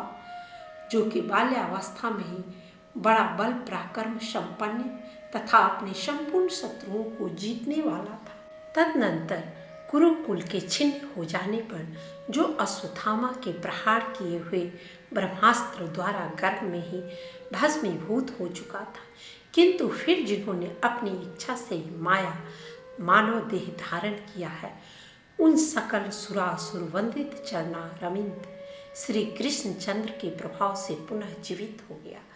उस परीक्षित ने अभिमन्यु के द्वारा उत्तरा के गर्भ से जन्म लिया, जो कि इस समय इस प्रकार धर्मपूर्वक संपूर्ण भूमंडल का शासन कर रहा है कि जिससे भविष्य में भी उसकी संपत्ति छिन्न न हो। इस प्रकार श्री विष्णु पुराण के चौथे अंश में 20वां अध्याय समाप्त। 21वां अध्याय भविष्य में होने वाले राजाओं का वर्णन। श्री पराशर जी बोले, अब मैं भविष्य में होने वाले राजाओं का वर्णन करता हूँ। इस समय जो परीक्षित नामक महाराज हैं, इनके जन्मेजय, श्रुतसेन, उग्रसेन और भीमसेन नामक 4 पुत्र होंगे। जन्मेजय का पुत्र शतानिक होगा, जो याज्ञवल्क्य से वेदाध्ययन कर, कृप से शस्त्र विद्या प्राप्त कर, विषम विषयों से विरक्त चित हो महर्षि शौनक के उपदेश से आत्मज्ञान में निपुण होकर परम निर्वाण पद प्राप्त करेगा। शतानिक का पुत्र अश्वमेध दत्त होगा। उसके अधिशिम कृष्ण और अधिशिम कृष्ण के निष्कनु नामक पुत्र होगा, जो गंगा जी द्वारा हस्तिनापुर के बहा ले जाने पर कौशाम्बीपुरी में निवास करेगा। निचकनु का पुत्र उष्ण होगा। उष्ण का विचित्र रथ का सुचिरथ का वृषणवान का सुषेण का सुनीत का नृप का चक्षु का सुखावल का पाड़ी पल्लव का सुनय का मेधावी का रिपुंजय का मृदु का तिग्म का बृहद्रथ का वसुदान का दूसरा शतानिक का उदयन का अहिनर का दंडपानी का निर्मित्र और निर्मित्र का पुत्र क्षेमक होगा। इस विषय में यह श्लोक प्रसिद्ध है, जो वंश ब्राह्मण और क्षत्रियों की उत्पत्ति का कारण तथा नाना राजश्रियों से सभाजित है, वह कलयुग में राजा क्षेम के उत्पन्न होने पर समाप्त हो जाएगा। इस प्रकार श्री विष्णु पुराण के चौथे अंश में 21वां अध्याय समाप्त। 22वां अध्याय भविष्य में होने वाले इक्ष्वाकु वंशीय राजाओं का वर्णन। श्री पराशर जी बोले, अब मैं भविष्य में होने वाले इक्ष्वाकु वंशीय राजाओं का वर्णन करता हूँ। बृहद्वल का पुत्र बृहत्छन्न होगा। उसका उरुक्षय का वत्सव्यूह का प्रतिव्योम का दिवाकर का सहदेव का बृहदशव का भानुरथ का प्रतीताशव का सुप्रतीक का मरुदेव का सुनक्षत्र का किन्नर का अंतरिक्ष का सुपर्ण का अमित्रजित का बृहद्राज का धर्मी का कृतंजय का रणंजय का संजय का साक्य का सुदोधन का राहुल का प्रसेनजीत का क्षुद्रक का कुंडल का सुरथ और सुरथ का सुमित्र नामक पुत्र होगा। ये सब इक्ष्वाकु के वंश में बृहद्वल के संतान होंगे। इस वंश के संबंध में यह श्लोक प्रसिद्ध है। यह इक्ष्वाकु वंश राजा सुमित्र तक रहेगा, क्योंकि कलयुग में राजा सुमित्र के होने पर फिर यह समाप्त हो जाएगा। इस प्रकार श्री विष्णु पुराण के चौथे अंश में 22वां अध्याय समाप्त। 23वां अध्याय मगध वंश का वर्णन। श्री पराशर जी बोले, अब मैं मगध देशीय वृत्रथ के भावी संतान का अनुक्रम से वर्णन करूंगा। इस वंश में महाबलवान और पराक्रमी जरासंध आदि राजागण प्रधान थे। जरासंध का पुत्र सहदेव है। सहदेव के सोमापी नामक पुत्र होगा। सोमापी के श्रुतसर्वा के अयुतायु के निर्मित्र, निर्मित्र के सुनेत्र, सुनेत्र के बृहत्कर्मा, बृहत्कर्मा के सेनजीत, सेनजीत के श्रुतंजय, श्रुतंजय के विप्र और विप्र के सुचि नामक एक पुत्र होगा। सुचि के क्षेम, क्षेम के सुब्रत, सुब्रत के धर्म, धर्म के सुश्रवा, सुश्रवा के दृढ़सेन, दृढ़सेन के सुबल, सुबल के सुनीत, सुनीत के सत्यजीत, सत्यजीत के विश्वजीत और विश्वजीत के रिपुंजय का जन्म होगा। इस प्रकार से वृद्धृत वंशीय राजागण 1 सहस्त्र वर्ष पर्यंत मगध में शासन करेंगे। इस प्रकार श्री विष्णु पुराण के चौथे अंश में 23वां अध्याय समाप्त। 24वां अध्याय कलयुगी राजाओं और कली धर्मों का वर्णन तथा राजवंश वर्णन का उपसंहार। श्री पराशर जी बोले, बृहद्रथ वंश का रिपुंजय नामक जो अंतिम राजा होगा उसका सुनिक नामक एक मंत्री होगा। वह अपने स्वामी रिपुंजय को मारकर अपने पुत्र प्रधोत का राज्याभिषेक करेगा। उसका पुत्र बलाक होगा। बलाक का विशाखयुग, विशाखयुग का जनक, जनक का नंदिवर्धन तथा नंदिवर्धन का पुत्र नंदी होगा। ये 5 प्राधोत वंशीय नृपतिगण 138 वर्ष पृथ्वी का पालन करेंगे। नंदी का पुत्र शिशुनाभ होगा। शिशुनाभ का काकवर्ण, काकवर्ण का क्षेमधर्मा, क्षेमधर्मा का छतोजा, छतोजा का विधिसार, विधिसार का अजातशत्रु, अजातशत्रु का अर्भक, अर्भक का उदयन, उदयन का नंदिवर्धन और नंदिवर्धन का पुत्र महानंदी होगा। ये शिशुनाभ वंशीय नृपतिगण 362 वर्ष पृथ्वी का शासन करेंगे। महानंदी के शूद्रा के गर्भ से उत्पन्न महापद्म नामक नंद दूसरे परशुराम के समान संपूर्ण क्षत्रियों का नाश करने वाला होगा। तब से शूद्र जातीय राजा राज्य करेंगे। राजा महापद्म संपूर्ण पृथ्वी का एक छत्र और अनुलंघित राज्य शासन करेगा। उसके सुमाली आदि 8 पुत्र होंगे जो महापद्म के पीछे पृथ्वी का राज्य भोगेंगे। महापद्म और उसके पुत्र 100 वर्ष तक पृथ्वी का शासन करेंगे। तदनंतर इन 9 नंदों को कौटिल्य नामक एक ब्राह्मण नष्ट करेगा। उनका अंत होने पर मौर्य नृपतिगण पृथ्वी को भोगेंगे। कौटिल्य ही उत्पन्न हुए चंद्रगुप्त को राज्याभिषिक्त करेगा। चंद्रगुप्त का पुत्र बिंदुसार, बिंदुसार का अशोकवर्धन, अशोकवर्धन का सुयसा, सुयसा का दशरथ, दशरथ का संयुक्त, संयुक्त का शालिशुक, शालिशुक का सोमशर्मा, सोमशर्मा का सत्यधन्वा और सत्यधन्वा का पुत्र बृहद्रथ होगा। इस प्रकार 173 वर्ष तक ये 10 मौर्यवंशी राजा राज्य करेंगे। इनके अनंतर पृथ्वी में 10 शुंग वंशीय राजागण होंगे। उनमें पहला पुष्यमित्र नामक सेनापति अपने स्वामी को मारकर स्वयं राज्य करेगा। उसका पुत्र अग्निमित्र होगा।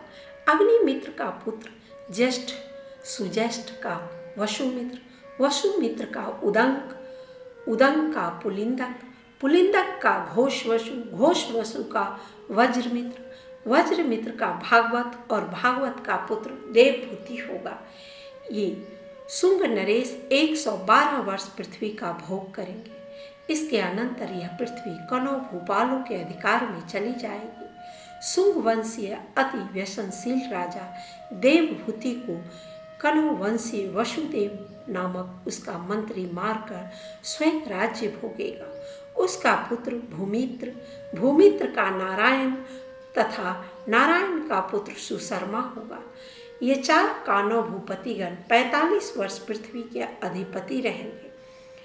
कनौ वंशीय सुशर्मा को उसका बलिपुक्षक नाम वाला आंध्र जातीय सेवक मारकर स्वयं पृथ्वी का भोग करेगा। उसके पीछे उसका भाई कृष्ण पृथ्वी का स्वामी होगा। उसका पुत्र शांतकर्णी होगा। शांतकर्णी का पुत्र पूर्णोत्संग, पूर्णोत्संग का सातकर्णी, सातकर्णी का लंबोदर, लंबोदर का पिलक, पिलक का मेघस्वाति, मेघस्वाति का पटुमान, पटुमान का अरिष्टकर्मा, अरिष्टकर्मा का हलाहल, हलाहल का पल्लक, पल्लक का पुलिंद सेन का सुंदर का सात कर्णी का शिव स्वाति का गोमती पुत्र का अलीमान का सात कर्णी का शिव श्रित का शिव स्कंद का यज्ञश्री का द्वियज्ञ का चंद्रश्री तथा चंद्रश्री का पुत्र बिलोमची होगा। इस प्रकार ये 30 आंध्रवृत्ति राजागण 456 वर्ष पृथ्वी को भोगेंगे। इनके पीछे 7 आभीर और 10 गर्दभील राजा होंगे, फिर 16 शक राजा होंगे। उनके पीछे 8 यवन, 14 तुर्क, 13 मुंड और ये 11 मौन जातीय राजा लोग 1090 वर्ष पृथ्वी का शासन करेंगे। इनमें से भी 11 मौन राजा पृथ्वी को 300 वर्ष तक भोगेंगे। इनके उच्छिन्न होने पर कैंकिल नामक यवन जातीय अभिषेक रहित राजा होंगे। उनका वंशधर विंध्य शक्ति होगा। विंध्य शक्ति का पुत्र पुरंजय होगा। पुरंजय का रामचंद्र का धर्मवर्मा का वंग का नंदन तथा नंदन का पुत्र सुनंदी होगा। सुनंदी के नंदी, यशा, शुक्र और प्रवीर ये 3 भाई होंगे। ये सब 106 वर्ष राज्य करेंगे। इसके पीछे 13 इनके वंश के और भी 3 वाहिलिक राजा होंगे। उनके बाद 13 पुष्पमित्र और पटुमित्र आदि तथा 7 आंध्र मांडलिक भूपतिगण होंगे तथा 9 राजा क्रमशः कौशल देश में राज्य करेंगे। निषद देश के स्वामी भी यही लोग होंगे। मगध देश में विश्वस्फटिक नामक राजा अन्य वर्णों को प्रवृत्त करेगा। वह कैवर्त, बटु, पुलिंद और ब्राह्मणों को राज्य में नियुक्त करेगा। संपूर्ण क्षत्रिय जाति को उदिच्छिन्न कर पद्मावती पुरी में नागगण तथा गंगा के निकटवर्ती प्रयाग और गया में मागध और गुप्त राजा लोग राज्य भोग करेंगे। कौशल, आंध्र, पुंड्रु, ताम्रलिप्त और समुद्र तटवर्ती पुरी की देवरक्षित नामक एक राजा रक्षा करेगा। कलिंग, माहेश, महेंद्र और भौम आदि देशों को गुह नरेश भोगेंगे। नैषद, नैमिष्यक और कालकोशक आदि जनपदों को मणिधान्यक वंशीय राजा भोगेंगे। त्रैराज्य और मुशिक देशों पर कनक नामक राजा का राज्य होगा। सौराष्ट्र, अवंती, शूद्र, आभीर तथा नर्मदा तटवर्ती मरुभूमि पर व्रात्य, द्विज, आभीर और शूद्र आदि का आधिपत्य होगा। समुद्र तट, दावेकोरबी, चंद्रभागा और कश्मीर आदि देशों का व्रात्य, मलेच्छ और शूद्र आदि राजागण भोग करेंगे। ये संपूर्ण राजा लोग पृथ्वी में एक ही समय में होंगे। ये थोड़ी प्रसन्नता वाले, अत्यंत क्रोधी, सर्वदा अधर्म और मिथ्या भाषण में रुचि रखने वाले, स्त्री, बालक और गौ की हत्या करने वाले, पर धन हरण में रुचि रखने वाले, अल्प शक्ति, तमह प्रधान, उत्थान के साथ ही पतनशील, अल्पायु, महती कामना वाले, अल्प पुण्य और अत्यंत लोभी होंगे। ये संपूर्ण देशों को परस्पर मिला देंगे तथा उन राजाओं के आश्रय से ही बलवान और उन्हीं के स्वभाव का अनुकरण करने वाले मलेच्छ तथा आर्य विपरीत आचरण करते हुए सारी प्रजा को नष्ट भ्रष्ट कर देंगे। तब दिन दिन धर्म और अर्थ का थोड़ा थोड़ा ह्रास तथा क्षय होने के कारण संसार का क्षय हो जाएगा। उस समय अर्थ ही कुलीनता का हेतु होगा, बल ही संपूर्ण धर्म का हेतु होगा, पारस्परिक रुचि ही दाम्पत्य संबंध की हेतु होगी, स्त्रीत्व ही उपभोग का हेतु होगा, अर्थात स्त्री की जाति, कुल आदि का विचार न होगा। मिथ्या भाषण ही व्यवहार में सफलता प्राप्त करने का हेतु होगा। जल की सुलभता और सुगमता ही पृथ्वी की स्वीकृति का हेतु होगा, अर्थात पुण्य क्षेत्रादि का कोई विचार न होगा। जहाँ की जलवायु उत्तम होगी वही भूमि उत्तम मानी जाएगी। यज्ञोपवीत ही ब्राह्मणत्व का हेतु होगा। रत्नादि धारण करना ही प्रशंसा का हेतु होगा। बाह्य चिन्ह ही आश्रमों के हेतु होंगे, अन्याय ही आजीविका का हेतु होगा, दुर्बलता ही बेकारी का हेतु होगा, निर्भयता पूर्वक धृष्टता के साथ बोलना ही पांडित्य का हेतु होगा, निर्धनता ही साधुत्व का हेतु होगा, स्नान ही साधन का हेतु होगा, दान ही धर्म का हेतु होगा, स्वीकार कर लेना ही विवाह का हेतु होगा, अर्थात संस्कार आदि की अपेक्षा न कर पारस्परिक स्नेह बंधन से ही दाम्पत्य संबंध स्थापित हो जाएगा। भली प्रकार बन ठन कर रहने वाला ही सुपात्र समझा जाएगा। दूर देश का जल ही तीर्थोत्कत्व का हेतु होगा तथा छद्म वेश धारण ही गौरव का कारण होगा। इस प्रकार पृथ्वी मंडल में विविध दोषों के फैल जाने से सभी वर्णों में जो जो बलवान होगा वही वही राजा बन बैठेगा। इस प्रकार अति लोलुप राजाओं के कर भार को सहन न कर सकने के कारण प्रजा पर्वत कांद्राओं का आश्रय लेगी तथा मधु, शाक, मूल, फल, पत्र और पुष्प आदि खाकर दिन काटेगी। वृक्षों के पत्र और वलकल ही उनके पहनने तथा ओढ़ने के कपड़े होंगे। अधिक संतानें होगी। सब लोग शीत, वायु, घाम और वर्षा आदि के कष्ट सहेंगे। कोई भी 23 वर्ष तक जीवित न रह सकेगा। इस प्रकार कलयुग में यह संपूर्ण जन समुदाय निरंतर छिन्न होता रहेगा। इस प्रकार श्रौत और स्मार्त धर्म का अत्यंत ह्रास हो जाने तथा कलयुग के प्रायः बीत जाने पर संभल ग्राम निवासी ब्राह्मण श्रेष्ठ विष्णु यशा के घर संपूर्ण संसार के रचयिता चराचर गुरु आदि मध्यांत शून्य ब्रह्ममय आत्मस्वरूप भगवान वासुदेव अपने अंश से अष्टैश्वर्य युक्त कलिक रूप से संसार में अवतार लेकर असीम शक्ति और महात्म्य से संपन्न हो सकल मलेच्छ, दस्यु, दुष्टाचारी तथा दुष्ट चितों का क्षय करेंगे और समस्त प्रजा को अपने अपने धर्म में नियुक्त करेंगे। इसके पश्चात समस्त कलयुग के समाप्त हो जाने पर रात्रि के अंत में जागे हुओं के समान तत्कालीन लोगों की बुद्धि स्वच्छ स्फटिक मणि के समान निर्मल हो जाएगी। उन बीजभूत समस्त मनुष्यों से उनकी अधिक अवस्था होने पर भी उस समय संतान उत्पन्न हो सकेगी। उनकी वे संतानें सतयुग के ही धर्मों का अनुसरण करने वाली होंगी। इस विषय में ऐसा कहा जाता है कि जिस समय चंद्रमा, सूर्य और बृहस्पति पुष्य नक्षत्र में स्थित होकर एक राशि पर एक साथ आवेंगे, उसी समय सतयुग का आरंभ हो जाएगा।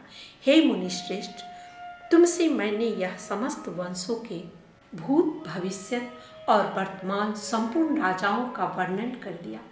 परीक्षित के जन्म से नंद के अभिषेक तक 1050 वर्ष का समय जानना चाहिए। सप्त ऋषियों में से जो पुलस्त और क्रतु 2 नक्षत्र आकाश में पहले दिखाई देते हैं, उनके बीच में रात्रि के समय जो दक्षिणोत्तर रेखा पर समदेश में स्थित अश्विनी आदि नक्षत्र हैं, उनमें से प्रत्येक नक्षत्र पर सप्तऋषिगण 100 वर्ष रहते हैं। हे द्विजोत्तम, परीक्षित के समय में वे सप्तऋषिगण मघान नक्षत्र पर थे। उसी समय 1200 वर्ष प्रमाण वाला कलयुग आरंभ हुआ था। हे द्विज, जिस समय भगवान विष्णु के अंश अवतार भगवान वासुदेव निज धाम को पधारे थे, उसी समय पृथ्वी पर कलयुग का आगमन हुआ था। जब तक भगवान अपने चरण कमलों से इस पृथ्वी का स्पर्श करते रहे, तब तक पृथ्वी से संसर्ग करने की कलयुग की हिम्मत न पड़ी। सनातन पुरुष भगवान विष्णु के अंश अवतार श्री कृष्ण चंद्र के स्वर्गलोक पधारने पर भाइयों के सहित धर्मपुत्र महाराज युधिष्ठिर ने अपने राज्य को छोड़ दिया। कृष्ण चंद्र के अंतर्धान हो जाने पर विपरीत लक्षणों को देखकर पांडवों ने परीक्षित को राज्य पद पर अभिषिक्त कर दिया। जिस समय ये सप्तऋषिगण पूर्वाष्टान नक्षत्र पर जाएंगे, उसी समय राजा नंद के समय से कलयुग का प्रभाव बढ़ेगा। जिस दिन भगवान कृष्णचंद्र परम धाम को गए थे उसी दिन कलयुग उपस्थित हो गया था। अब तुम कलयुग की वर्ष संख्या सुनो। हे द्विज, मानवीय वर्ष गणना के अनुसार कलयुग 3,60,000 वर्ष रहेगा। इसके पश्चात 1200 दिव्य वर्ष पर्यंत कृतयुग रहेगा। हे द्विश्रेष्ठ, प्रत्येक युग में हजारों ब्राह्मण, क्षत्रिय, वैश्य और शूद्र महात्मा गण हो गए हैं। उनके बहुत अधिक संख्या में होने से तथा समानता होने के कारण कुलों में पुनरुक्ति हो जाने के भय से मैंने उन सब के नाम नहीं बतलाए हैं।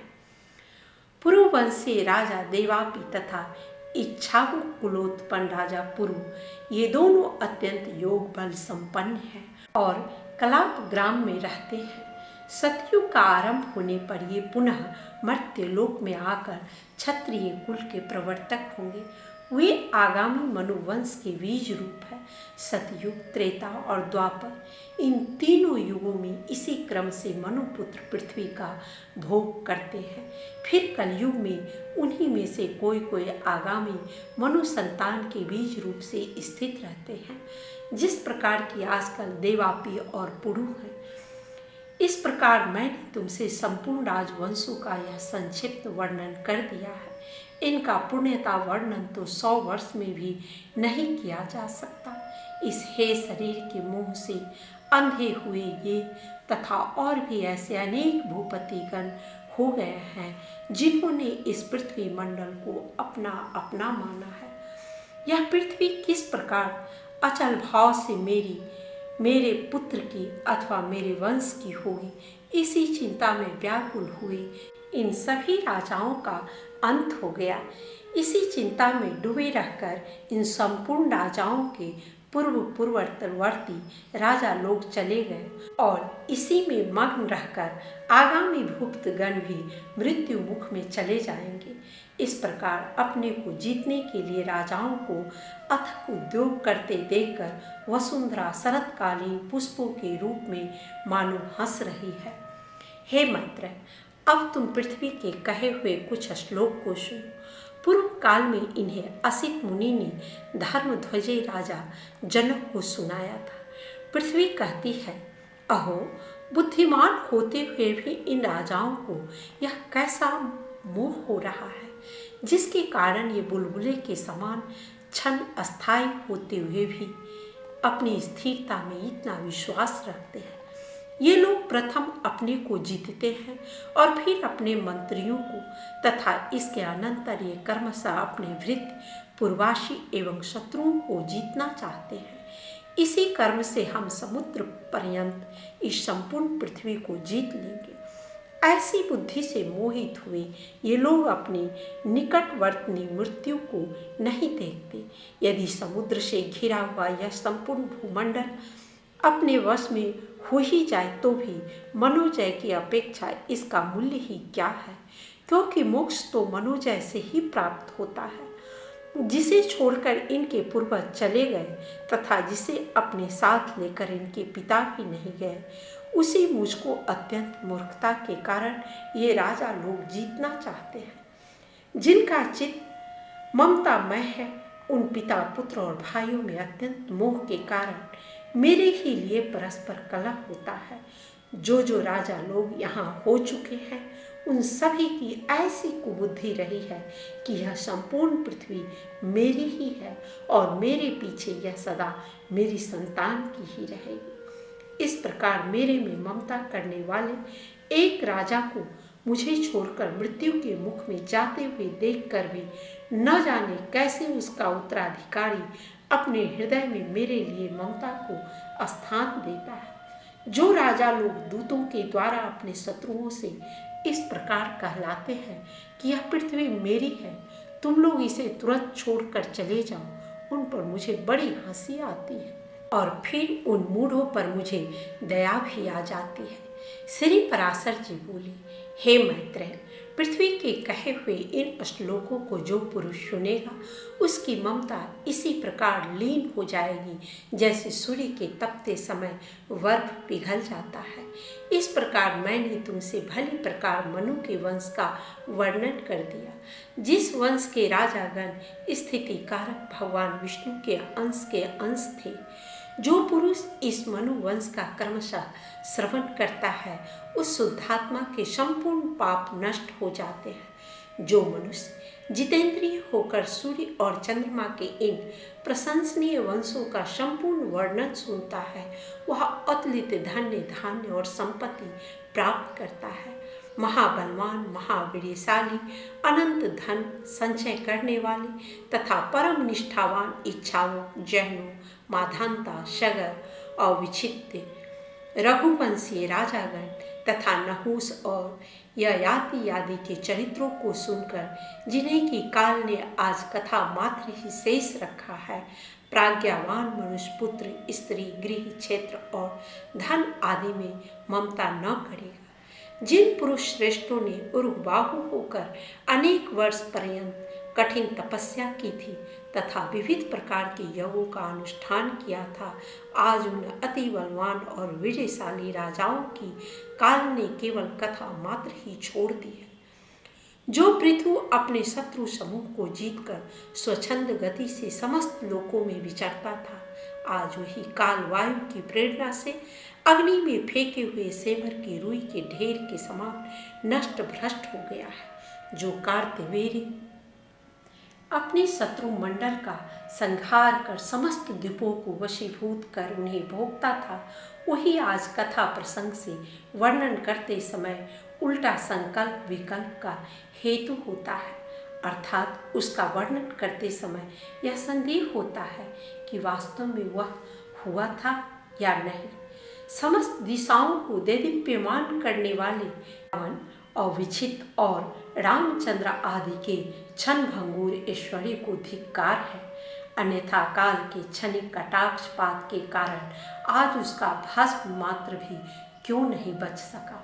जो माधांता संपूर्ण भूमंडल का चक्रवर्ती सम्राट था, आज उसका केवल कथा में ही पता चलता है। ऐसा कौन मंदबुद्धि होगा जो यह सुनकर अपने शरीर में भी ममता करेगा। फिर पृथ्वी आदि में ममता करने की तो बात ही क्या है। भगीरथ, सगर, ककुत्स्थ, रावण, रामचंद्र, लक्ष्मण और युधिष्ठिर आदि पहले हो गए हैं। यह बात सर्वथा सत्य है, किसी प्रकार भी मिथ्या नहीं है, किंतु अब वे कहाँ है इसका हमें पता नहीं। हे विप्रवर, वर्तमान और भविष्यकालीन जिन जिन महावीरशाली राजाओं का मैंने वर्णन किया है, ये तथा अन्य लोग भी पूर्वोक्त राजाओं की भांति कथा मात्र शेष रहेंगे। ऐसा जानकर पुत्र, पुत्री और क्षेत्र आदि तथा अन्य प्राणी तो अलग रहे, बुद्धिमान मनुष्य को अपने शरीर में भी ममता नहीं करनी चाहिए।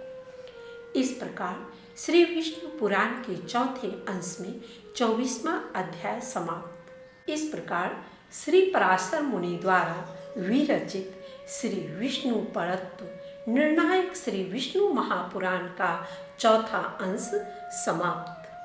आज का ये एपिसोड यहीं समाप्त होता है।